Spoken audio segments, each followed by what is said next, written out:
Hi, it's Emily here on Young Adult Lesbians, and this video is for week 2, and the topic is my worst experience. So my worst experience happened last year, 2011, when I was 20.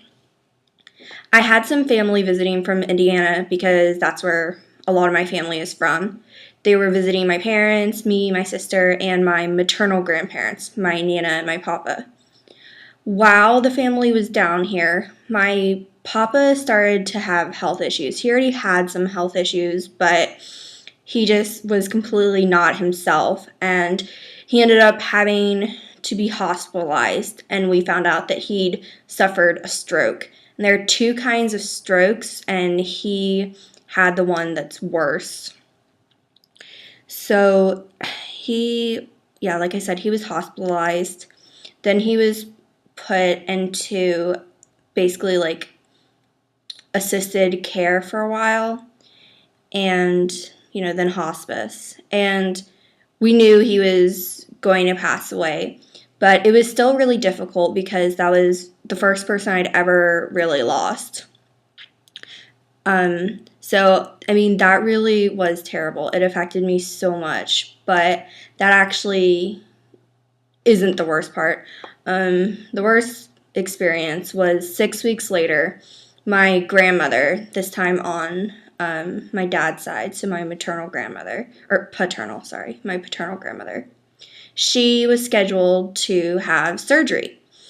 And my grandma is like so healthy. I mean, she waters down skim milk, that sort of thing. That's the milk she drinks. I don't know. She was just really healthy. So she was scheduled to have surgery. And I mean, you always know there's a risk with surgery. And yeah, it was a pretty dangerous surgery. But at the same time, we really didn't expect anything terrible to go wrong because the surgeon who was performing it had done thousands of these. I think it's like over 4,000, and out of all of those, less than 10 people didn't make it.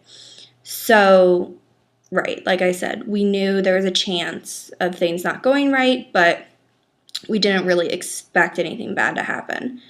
So, I have insomnia, and I'd been up all night the night before my grandma's surgery. So, just because I was awake, I decided to call her that morning. And I just talked to her briefly. I told her, I loved her and good luck. And that ended up being the last time I ever talked to her. So I eventually did fall asleep. I was in my apartment, and I got a phone call from my mom telling me to get my purse and come downstairs. And honestly, I had no idea why. I just was like, okay, and I did. When I got downstairs, my mom was standing in the parking lot. And I could tell that she'd been crying, and I instantly knew that my grandma didn't make it. And it's hard to describe. I just started screaming, basically. I was like, why grandma? Why grandma? No, no. I mean, it was like, I was in denial. I really was. I just was screaming, why grandma? And I was wailing, and I was doubled over in the parking lot. And my mom finally calmed me down enough to get me in the car. And I went over to my parents' house, and first person I saw her was my sister, and we just silently embraced each other. We just held each other and cried. So then I saw my dad, and it was his mom, so that was hard. Hugged him as well. We were there for a little while, and then we went to my grandfather's house, the one who lost his wife, and more of my extended family was there, my cousins and their kids, and my aunt and uncle, and I just broke down again. They described me as being inconsolable because I've always been really close with all my grandparents, but especially my paternal grandparents. They moved down here when I was 5. I never lived with them, but I've always spent a lot of time at their house and all that. And yeah, I mean, I loved my grandma so much. So it was really hard to lose her, especially so suddenly when I didn't expect it. And yeah, I went in, like, I've been dealing with depression for years. But I went into a really, really deep depression during that time. I like, I basically just like slept all the time. Um, and I like wasn't eating. I didn't do anything. I was just like so depressed. And I mean, it's gotten better. It's been over a year now since we lost her. And it's still really hard.